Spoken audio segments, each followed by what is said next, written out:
Hello. First, just to get it out of the way, I did get a haircut. Thank you so much for noticing. We're working with it. I'm still learning it. I'm still trying to figure it out and figure out how I feel about it. But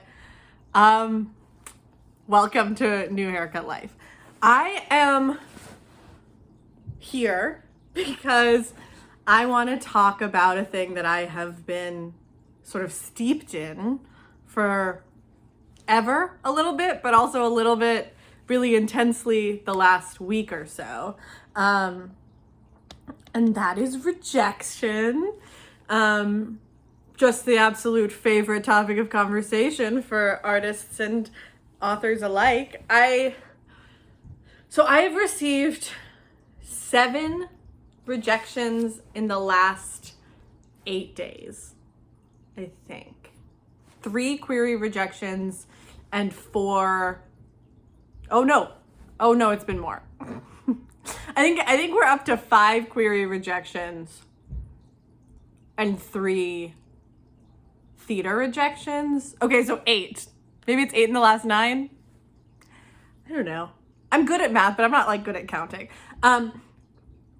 So like a lot of rejection recently. And we have so many stories. We talk so much as artists about rejection. There's so many like, rejection is a part of the life, and like it's all rejection, yada yada yada. You have to be good at rejection, but so often what we hear people talking about is like the other side. They've like gone through the rejection and now they're successful. And now they like have Tonys and 6-figure deals and stuff. And not to say that those people don't experience rejection too, absolutely. And that like success is the barometer for success is really challenging when you're in artistic fields. But I just want to report to you live from just like inside of rejection for a second. I've tried to make this video a couple times with like the moral of the story is, or like, and here's what we can learn from, and that's not served me. So at the risk of sounding whiny or like entitled, I just sort of want to talk about what rejection has been feeling like and where it feels like it comes from. And so 5 query rejections, 3 theater rejections, and those were for workshop opportunities, apprenticeships, that kind of thing, teaching gigs, that kind of thing. I think that we don't talk enough as artists about how just so much of your life is applying to things. Actors talk about this a lot, how so much of acting is auditioning, like being a professional actor is auditioning, which is awesome.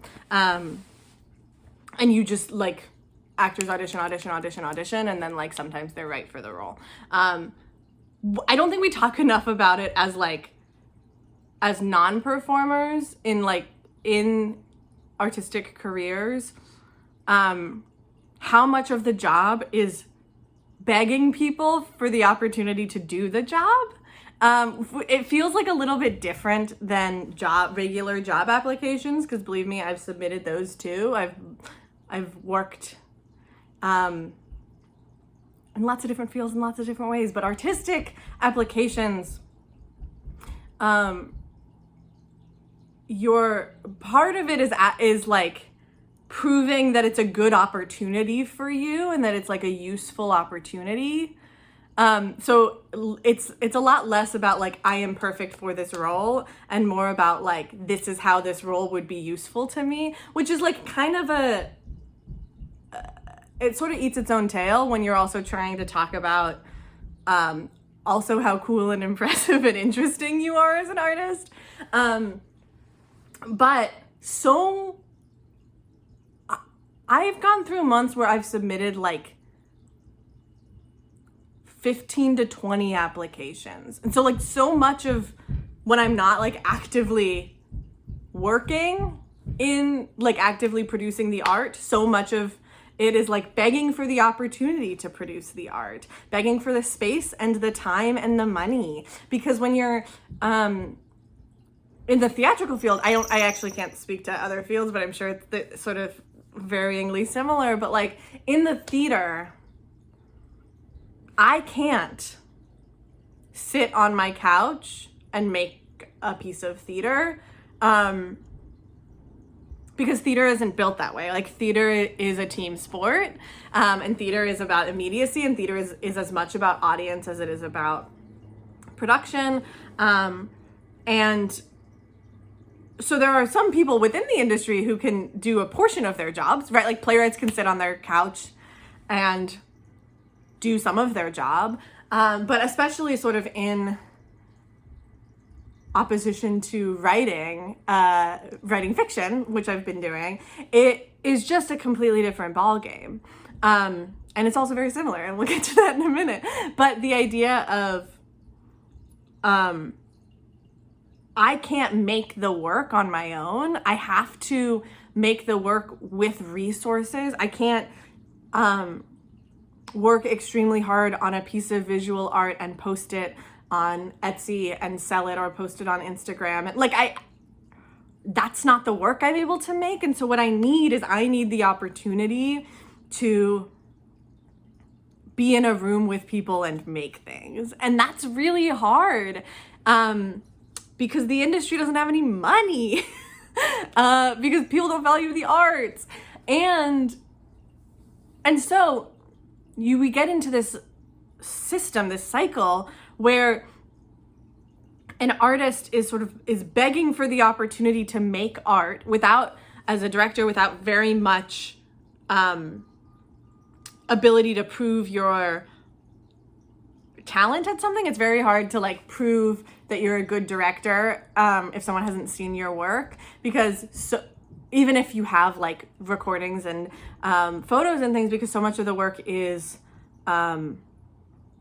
about who you are in the room, and like who you are as a leader and a manager and a like creative thinker, in addition to just like what you put out and how pretty the photos are. But even then, like it's really hard if someone's never seen your work to judge your work. So there's that sort of level of it. And I forgot my train of thought. Oh, but there's also, it is an industry that's ridiculously underfunded and doesn't pay people enough to begin with.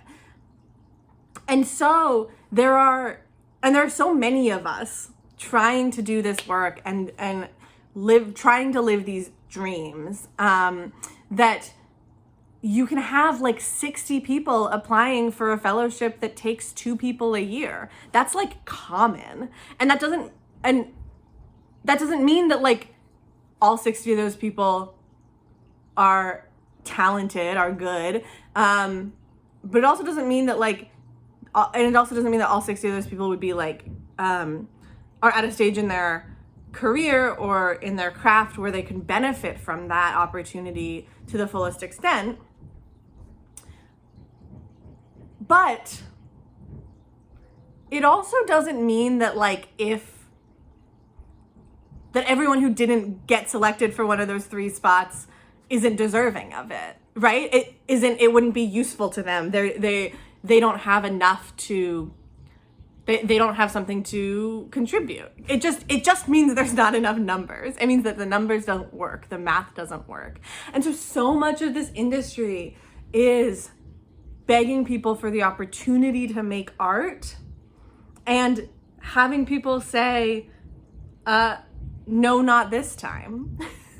No, not right now. Or we're prioritizing something else, which of course, like that's great.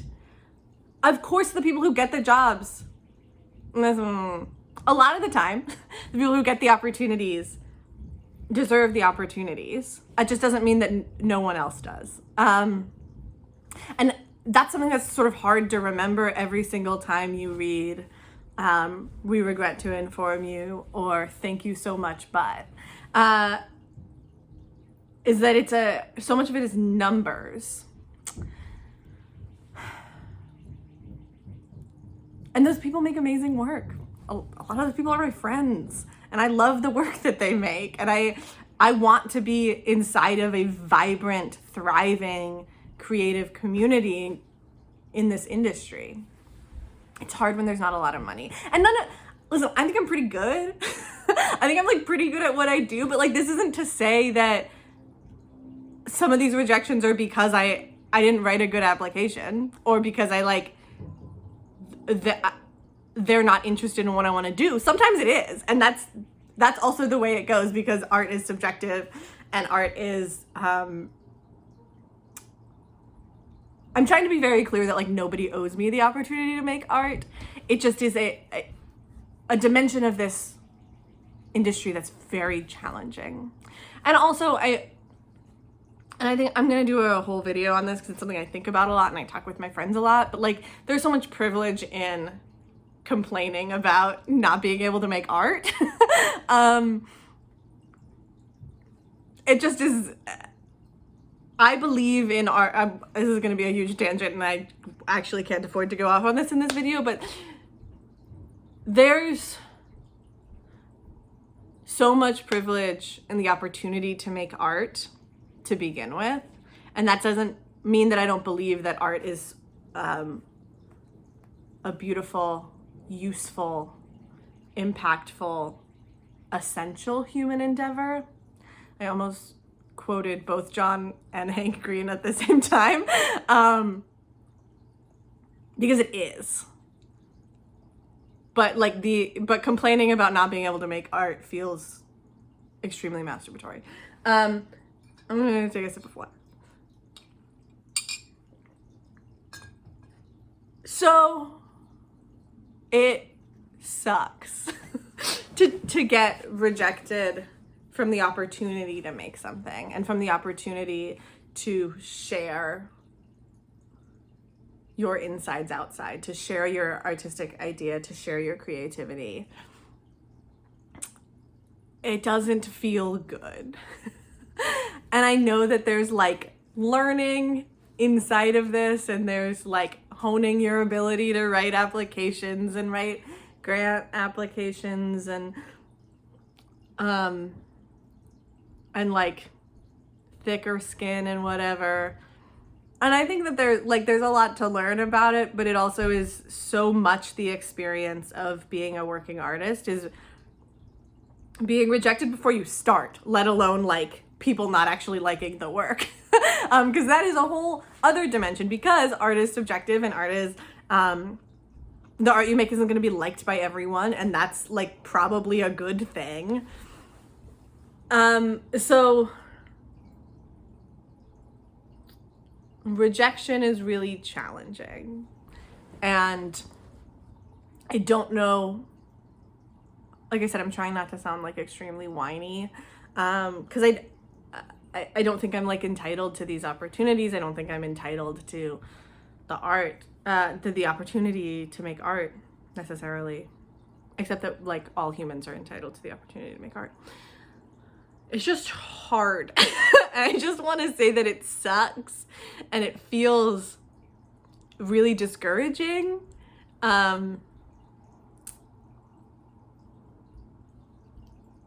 Yeah, it sucks and it's discouraging. I don't know what to, but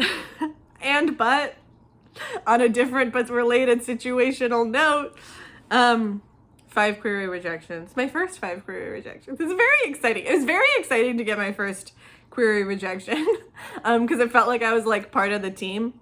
It got less fun after the first one, I will say, but it was like, ooh, cool, this is part of the experience. They were all form rejections, which also I was like, it would be helpful if this were helpful, but not like, again, I'm not entitled to the agent's time or like mentorship or opinion. It's just like it's helpful if rejection feels useful, and sometimes the rejection doesn't feel useful. But in terms of the query rejections, it's like making me think a lot about whether or not the work is, and some of these people read like a couple pages of it, or presumably they did. I submitted them. And some of these people, it was just a query letter and a summary, a description, a synopsis, whatever. Part of me is like worried about the work not being like commercially interesting, commercially viable. And to get like 5 rejections in a week, I didn't just send out all 5 of them. Like these have been, it's very interesting. I like have been querying for the last 2-ish months, and I just got my first one, and then it was a little bit of a landslide snowball situation. So it's interesting that they're all sort of happening at once. I wonder if there's like a trend. I don't know. I wonder if seasonal cycles exist. But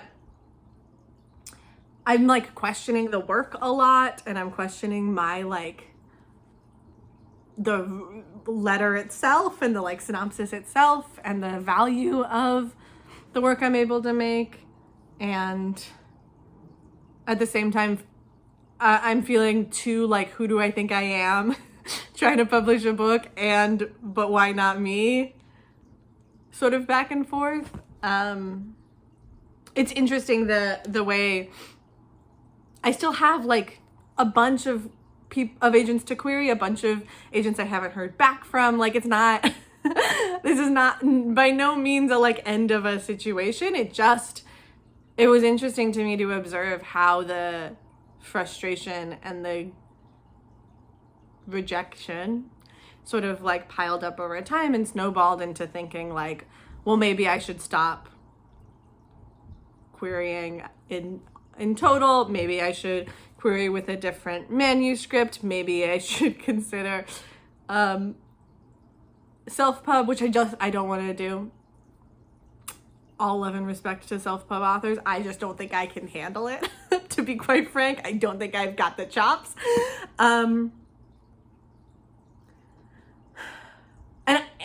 I went into this process knowing that this is a huge part of the process, that you get rejections all the time, that like part of the upfront is a bunch of rejections, and that it's not a meritocracy, and it's not, and at the same time, it's not even always about like whether or not they think the book sounds good or the book is interesting or like they like me as a person.